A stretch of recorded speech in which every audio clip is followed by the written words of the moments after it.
бетінде аққулар ұйықтап жатыр. Бұл тыныштықты бұзуға бола ма? Бола ма бұл тыныштықты бұзуға? Табиғат тыныштығын бұзудың салдары қандай болуы мүмкін?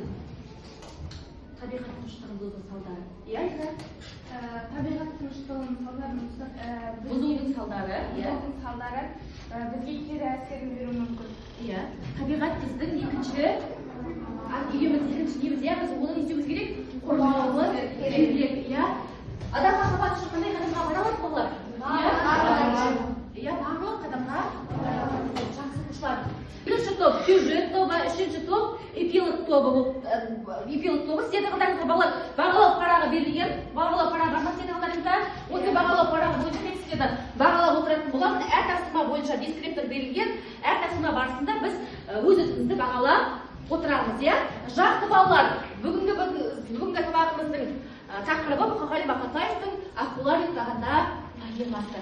Бүгінгі сабағымызда біз әдеби шығарманың жанрына байланысты сюжеттік жүйелерін эпилог, прологтан айтатын боламыз. Балалар, біз өткен сабағымызда Мұқағали Мақатаевтың өмірі, шығармашылығымен таныстық, және «Аққулар ұйықтағанда» поэмасымен таныстық. Поэманың насын толық меңгердік пе?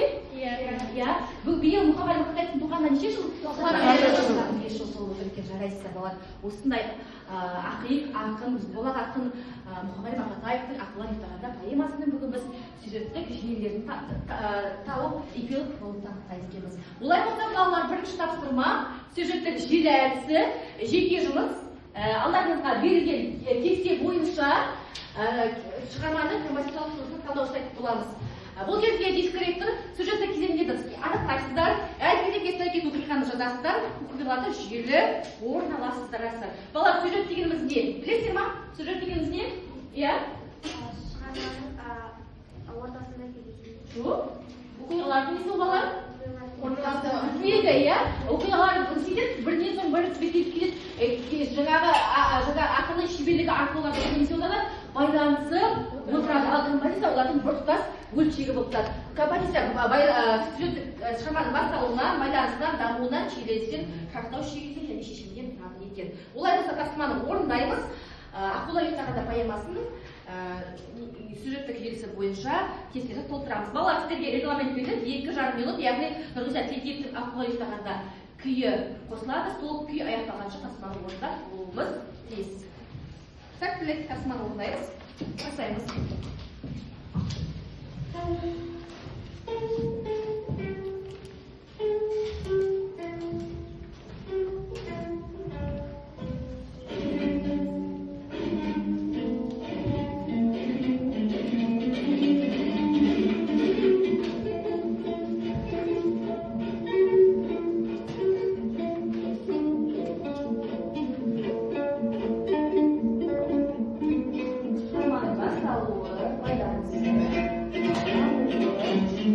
you.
Жақсы, оқушылар.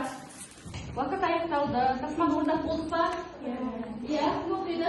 Иә, жақсы қуанды, оқи ғой. Оқиғаның басталуы жетім көлдің көрінісі, байланысты ауылдағы баланың Ауылы, иә. дамуы, тәуіп Шалға, барлық, тәуіп шалды. Сөзі, иә? Қарттау шегі? Шейленісі? анасы жетім көлге барып Ақылы, жарайсың. шақыртау шегі ақылды аттау туралы айтуы, Кім айтты осы сөзді ақылды аттау туралы? Қарт шалдың сөзі, иә. шешімі қасірет пен қасірет. Өте жақсы, жарайсың. Иә? Арайлым. Басталуы жетім көлдің көрінісі, байланысы ауырып қалған бала, дамуы тәуіп баланы ақылмен аластауы туралы айтуы, шиеленісуі анасы жетім көлге барып ақылды артуы, шешімі қасірет пен қасиет. Жақсы, жарайсың, өте жақсы. Иә, Динара. Басталуы жетім көлдің табиғаты, байланысы баланың ауруға шалдыруы, дамуы тәуіп шалдың сөзі, шиеленіс ананың жетім көлге барып ақылды артуы, шарықтау шегі қарт кісінің сөзі, шешімі қасиет пен қасірет. Иә, қасиет пен қасірет. Иә, Ерасыл, оқи ғой. Басталуы жетім көлдегі аққулар, байланыс төсек тартып жатқан бала, дамуы тәуіптің анаға баласын аққудың қармен шомылдырып ышықта деуі, шиеленіс амал жоқ ананың аққуды атуы, шарықтау шегі ананың аққуды аттарын білген қарттың анаға айтуы, шешімі қайғы мен қасиет. Жақсы балалар. Барыңызда осылай ма балалар? Жақсы, жарайсың, өздеріңізге 3 балл қоятыныңызды. Шығарманың басталуға жасалды шығарма? Жетім көлдің табиғатынан, иә. Әрі қарай шығарма қалай байланысты? Ананың шарасыздығы, тәуіп шалдың сөзі. Тәуіп не сол кезде? Ақылмен баланы бұл неге жатады? Шығарманың дамуына, иә. Шиеленіс не істеді ол амалсыздан ана жетім балалар ақуды артуы амалсыздан ақуды артуы. Ана тіпті ақуға оқтың қалай атылғандығын не істеді? Өзіне білмей қалды, иә. Әрі қарай шарттау шегі қарт шалдың сөзі, яғни жылқышының сөзі, иә. Жаңағы кімсің, адамбысың, иә. Сен ақуды не тәсілде, әрі қарай тым болмағанға ақуды оқ кезінерде саусағыңның ұшын қанаттың ба дейді, яғни қарт сөзі үйіне бар дейді, солай ма? Қарт шалдың сөзі. Әрі қарай оқиға қалай аяқталады, шешімі қалай? Ананың үйге келгеннен кейін баланың істеуі бір жаңа қайғымен ненің бір екіленің қатар келуі, иә. Жақсы балалар. Тасыманы орындаған болсақ өте жақсы. Жарайсыздар. Егер де екінші тасыманы орындаймыз, әрқайсымыз өзімізге тасыманы толық орындаған оқушылардың барлығы өздеріңізге дискретті бойынша 3 баллды қойыңыздар. Екінші тасыма поэманы киноға айналды. Балалар, өздеріңізді режиссер рөлінде қойып, поэманы фильмге айналдырып көрейік. Бірінші топ сіздер жұпты жұмыс, екі оқушы бірігіп орындайсыздар. Сіздер прологты көрініске фильммен айналдырасыздар. Екінші топ сіздер негізгі оқиғаны айтып сюжетті киноға айналдырып көріңіздер. Ал үшінші топ сіздер эпилогты. Осы жерде неге назар аударасыздар? Көрерменге қандай ой салғыңыз келеді? Осы бойынша сіздер көріңіздер. Бірінші қай оқиғаны көрсетесіз? Осы жерде неге мән бересіз? Сол бойынша жақсы балалар. Тасманы орындап боламын дегенше ана туралы өлең қосылады. Сол өлең аяқталғанша тасманы орындап болуымыз тиіс. Балалар қарайды, бұл жерде сіздер ескересіздер. Пролог пен эпилогты ажыратасыздар, сюжеттік желіні сақтайсыздар. Ал енді тәртіпте тасманы орындаймыз. Бірге орындаймыз, балалар жұптық жұмыс.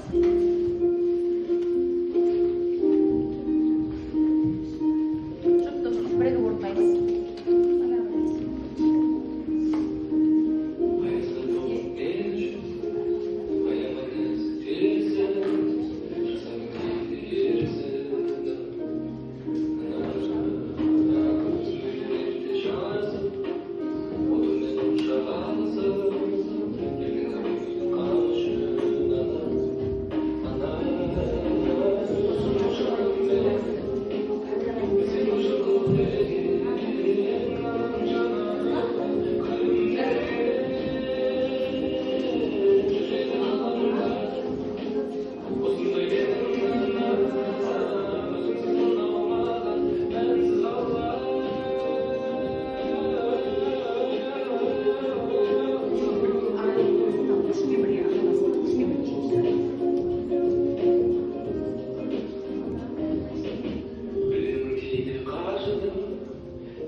болса бірінші топ бастаймыз. Кәусар мен Жасмин бастай қойыңыздар. Біз сіздерге берген тапсырма бойынша қай бөлімді? Прологты, жақсы. Иә. Біз фильмді көрініске айналдыратын болсақ, көріністің басы Жетім көлмен басталар еді. Жетім көлдегі аққулардың әдемі дауысы, ән салуы және де аққу киелі құс. Соны көрсетесіз ба? Көрерменге? Иә, сондай көрініспен көрермендерге көрсетеді. Жақсы. Иә, аққулардың жаңағы Жетім көлде болуы мен болмауын сөйтіп прологта екеуін бірдей айтып өтті. Иә, сіз қалай көрсетесіз екінші оқиғаны? Иә.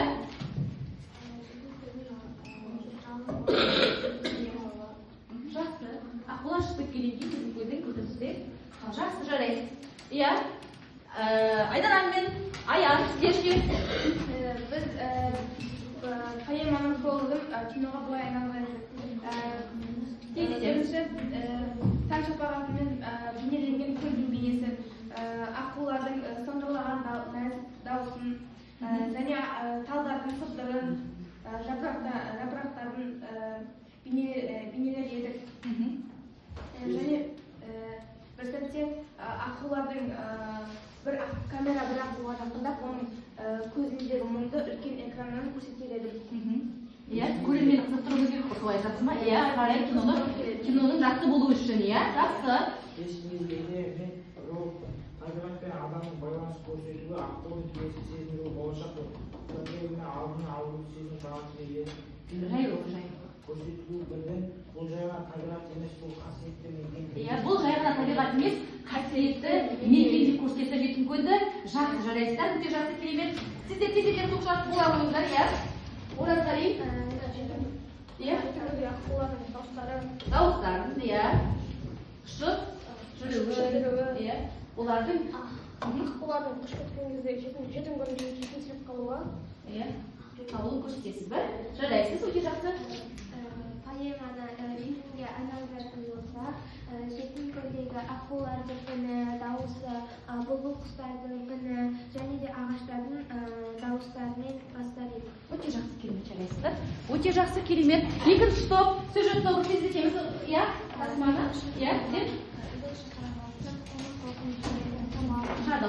Баланы фронтта ескерді. Бір мезетте бала ауырып, хирургияға барады. Менің қолымнан келіп ем қалмады. Аға баланың іргесіне келіп қалады. Оның қитарына бірақ жолы бар.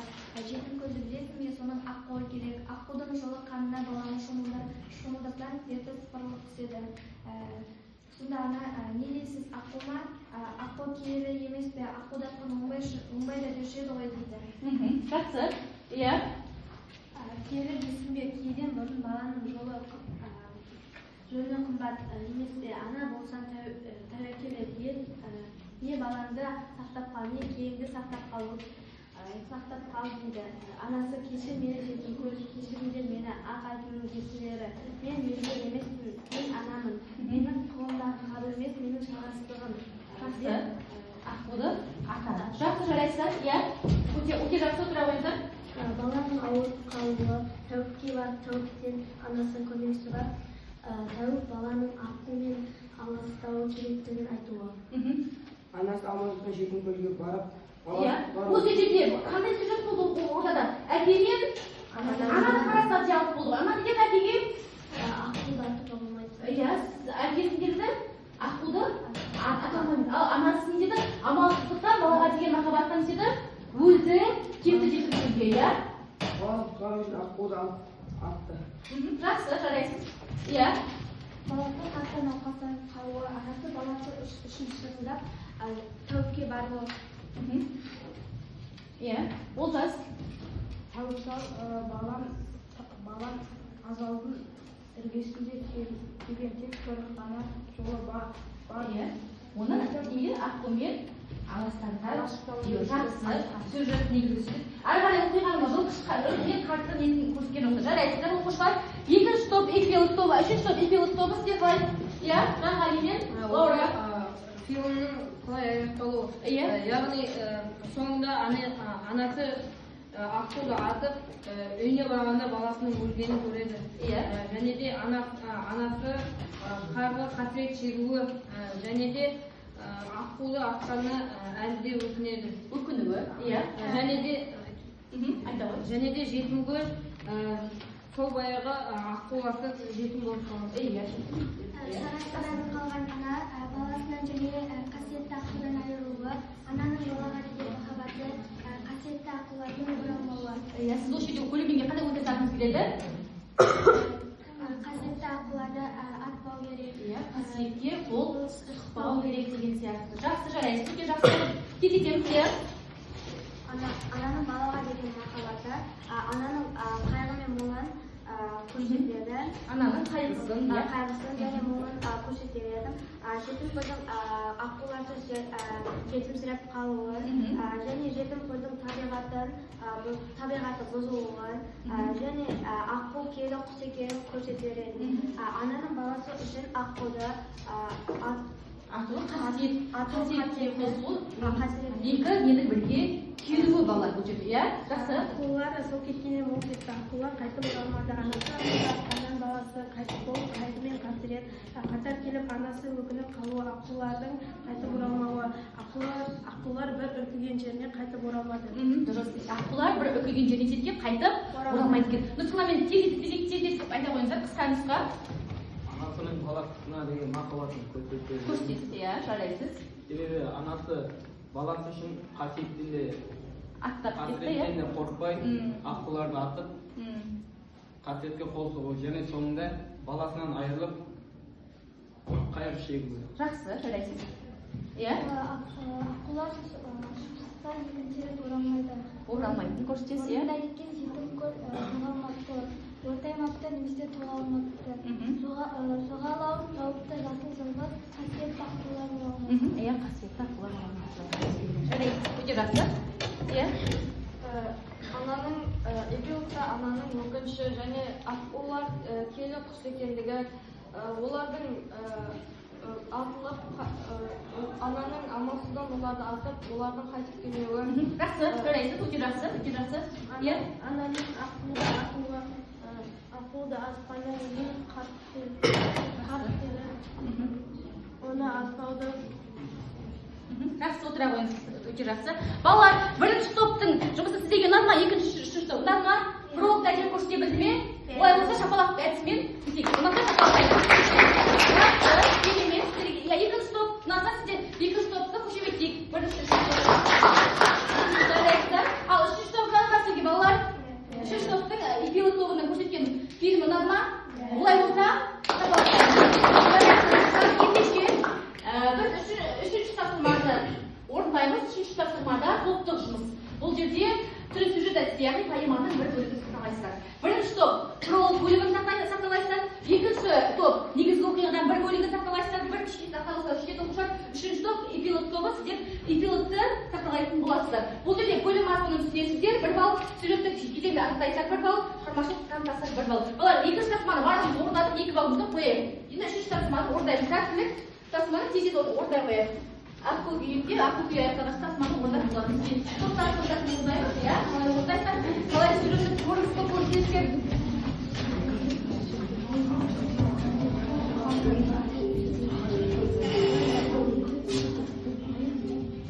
Иә, топтасын орындаймыз.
қоймасына жылға да жоқ даламен жолдасуға сапасынған жаңбырдың тамшысындай қалай біткен мынагөл тау басына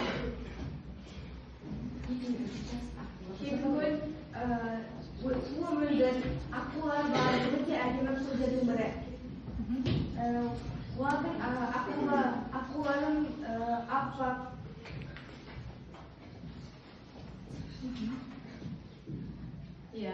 Бір кезде аққулар Жетімкөлден жоғалып кетеді.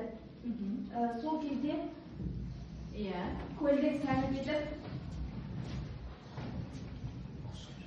сол кезде Жетімкөлдің сәніп кетеді.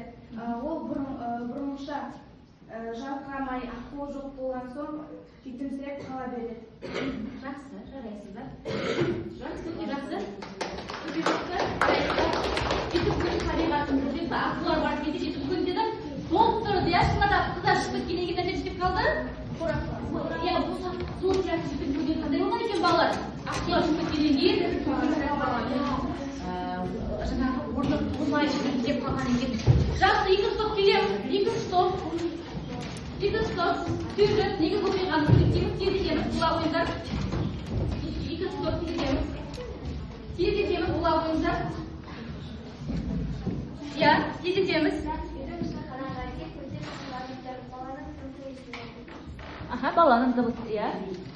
Менің қолымнан келетін еш амал қалмады. Тек Жетімкөл деген көлді білесің бе?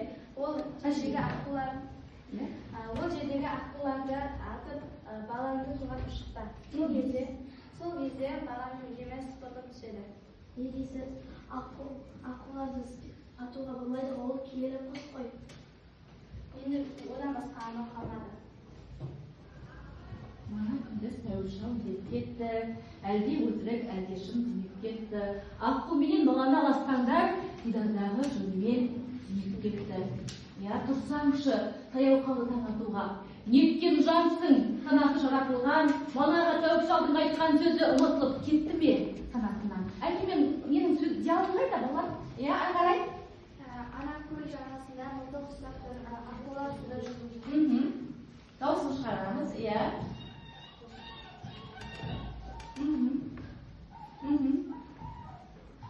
Иә, жақсы. Әдемі бала не істейміз? Қойылды да жақсылап қоямыз. Иә, ағарай? Сендегі аққу киелі құс қой. Аққудан соң обалы аласың ғой. Мен аққуды шарасыздықтан мен қолымдағы мылтықты қолымның шарасыздығын. Мен аққуды атпасам, ертең баламның қалыпын кетемін. Иә. Мен келмеске мен анамын. Жақсы, үйіне бар. Иә. Ол жағына қой, қайт үйіне деме. Жақсы. Абылай. Үйіңе бар, ол жағы қой. Жақсы. Болып па балалар? Жақсы, жарайсыздар. Өте жақсы. Үшінші топ келе ойыңыздар. Үшінші топ. Сіздер екеуіңіз тоқтайсыздар солай ма? Иә.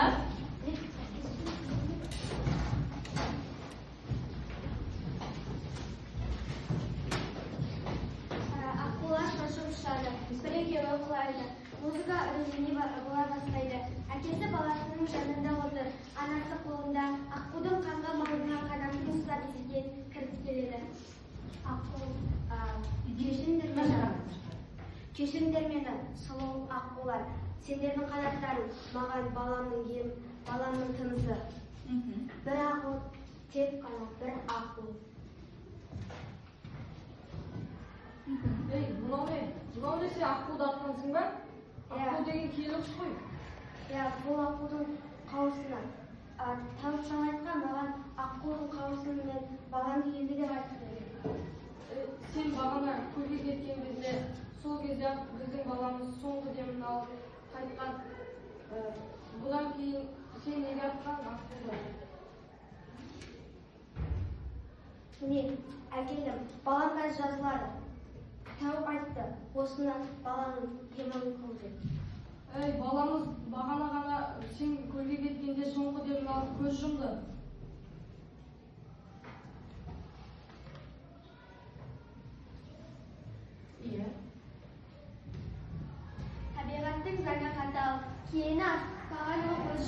киеді. Жетім көл елде жетім қалады, ана баласыз, көл аққусыз, шынында шалыды.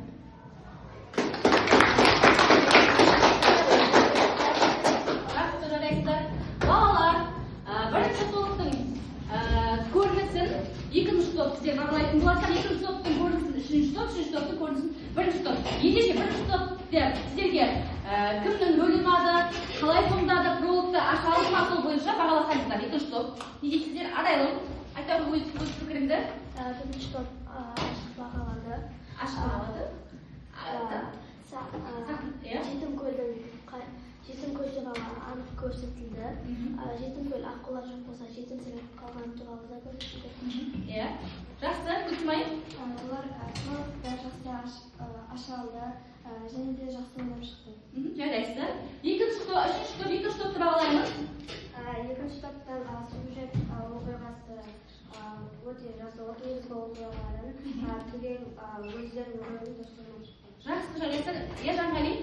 Және де екінші топ өзінің негізгі оқиғаларын өте жақсы аша білді, және де жақсы ойнап шықты. Жақсы, өте жақсы. Сізге баға береміз де. Үшінші топ. Иә. Бірінші топ, үшінші топты бағалаймыз. Үшінші топтан эпилогты жақсы жауап білдім. Диана мен Ерастың рөлі ұнады. Өте жақсы. Иә. Тағы да бір оқушы айта қойыңызшы. Астынан айтшы, ұнады ма сізге? Үшінші топтікі. Иә, маған Диананың рөлі қатты ұнады. Ол аққудан қауырсынға келген кезде жылаған рөлі ұнады. Жақсы, жарайсыздар оқушылар. Біз осы тапсырма бойынша прологты, эпилогты және сюжет негізгі оқиғаны түсіндік пе балалар? Жақсы, жарайсыздар. Енді төртінші тапсырма, балалар, біздің соңғы тапсырмамыз менің шешімім деп аталады. Егер сен поэма кейіпкерінің орнында болсаң, анаға қандай кеңес берер едің? Басқа қандай шешім ұсынар едің? Өзіміздің ой пікірімізді ортаға саламыз. Осы жерде балалар дискретті мәселені үстінесіздер, шешім ұсынасыздар. 2 балл беріледі. Иә? Қалай қандай кеңес берер едің анаға? Иә? Мен анаға тәуіпшалдың сөзіне сенбе деп айтар едім. Өйткені сол ана қазіргі заманда болса, қазіргі заманда медицина дамыған, тәуіпшалдың сөзіне сенбей, баланы дәрі-дәрмекпен де емдеуге болады. Кез келген аурудың емі бар деп айтар едім. Жақсы. Иә, жарайсыздар. Отыра қойыңыз, өте жақсылар. Тағы да қалай кім жауап береді? Иә, Диана. Анаға ақылдың керек сөзбен айтар едім. Қазіргі уақытта біздің медицина баласын апарып, сол медицинаға баласын емдетіп, емін алу керек еді.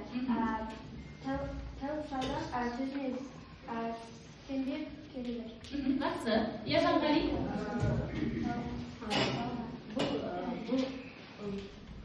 Бұл мәселеде, яғни қазіргі бұрын тәуіпшалдың айтқаны сенбеу керек еді. Өйткені әр аурудың емі бар, және де қазірде өте көп медицина дамыған. Иә, кез келген аурудың емін табуға болады. Иә. Табиғатты қорғау аққу туралы айтып кетейікші балалар, иә? Аққуды атпай табиғатты қорғау керек. Табиғатымызды өте аяп сақтауымыз керек. Иә, иә. Аққуды атпау қажет. Ол табиғатымыздан көлдің сәні, оны қасиеті. Мүмкін ол тәуіпшалдың сөзіне сенбей аққуды атпағанда мүмкін баласы тірі болар еді. Және де қазіргі күні медицинада барлық аурудың емін таба алады. Барлық әртүрлі аурулар. Тағы да қалай ойлайсың, Абылай? Иә? Аққуды біз не істеуіміз керек? Атпауымыз керек, қорғауымыз керек. Аққу қандай құс? Иә, сен ананың орнында болсаң, қандай шешім ұсынар едің анаға? Ананың орнында болса мен тәуіптің сөзіне сенбей.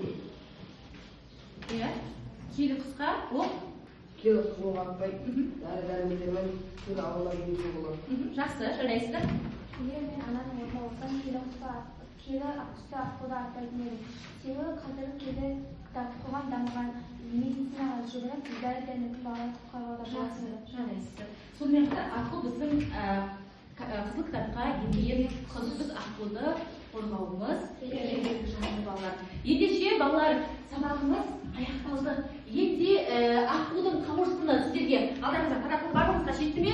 Осы аққудың қауырсынына аққудың қауырсынға жатамыз. Поэманың негізгі ойы қандай және сабақта қалған қандай әсер алдыңыздар? Тез оқытаймыз, тез жазамыз, кері байланып. Тез балалар жазамыз. Қауырсынға жатамыз. Поэманың негізгі ойы қандай? Кімге жетпей қалды балалар? Барлығыңызға толық жетті ме? Аяқ. Поэманың негізгі ойы тез етеміз, бір сөйлеммен поэманың негізгі ойы және сабақтан алған әсеріңіз. Сабақ сізге ұнады ма? Поэманың негізгі ойы қандай? Поэма арқылы, автор осы поэма арқылы не айтқысы келді? Тез етеміз балалар.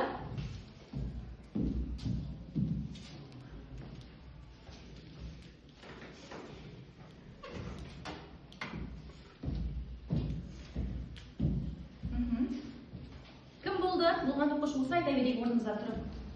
Балалар, мына соңғы тапсырма бойынша өзінің пікірін білдірген оқушының барлығына 2 балл береді. Өздеріңіздің бағалау парақтарыңызға белгілеңіздер. Барлығымыз пікірін білдірген оқушылар: Гүлсімай, Диана, Жанғали, Абылай, Арайлым, Айдана. Оқи ғой, Жанғали. Иә? Мен сабаққа ақшадан керек құс екенін аққуды аққа керектігін ұқтым. Күнгі сабақ маған керемет болды. Жақсы, жарайсыз, өте жақсы. Сіздің пікіріңіз құнды, өте жақсы, керемет. Иә? Поэманың негізгі ойы ананың балаға деген махаббаты және аққудың киесі. Мен бүгін сабақта жақсы әсер алдым. Аққудың киелі құс екенін және поэмадағы ананың балаға деген махаббатын толық түсіндім. Жақсы. Иә?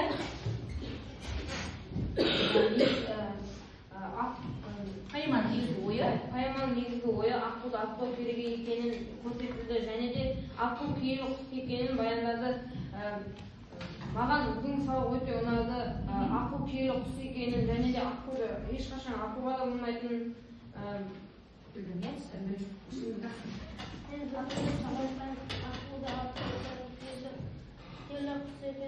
түсіндім. Жақсы, жарайсыздар. Өте жақсы. Рахмет. Поэманың негізгі ойы аққудың ойы өте құстың ойы емес, адамның ішкі сұлулығы мен тазалығының ойы. Аққу кеткен соң жетімсіреп қалады. Мен бұл ойдан жақсы әсер алдым. Сабақтан. Жақсы, балалар. Бағалау парақтарымызда неше балалар біздің? 9 балл. Айданада 8 балл. 7 балл, 8 балл. Бағалау парағымызда аты-жөніңізді жазып, маған тапсырасыздар балалар. Сосын барлығыңыз кері байланысты маған тапсырыңыздар. Мен сіздердің пікірлеріңізді оқитын боламын. Үйге тапсырма, осы поэманың бір бөлігін істейміз. Жаттап келеміз. Бүтінді жаттап келеміз поэмадан. Жақсы, сау болыңыздар. Көп рахмет. Ас үйден жарыңдар ма?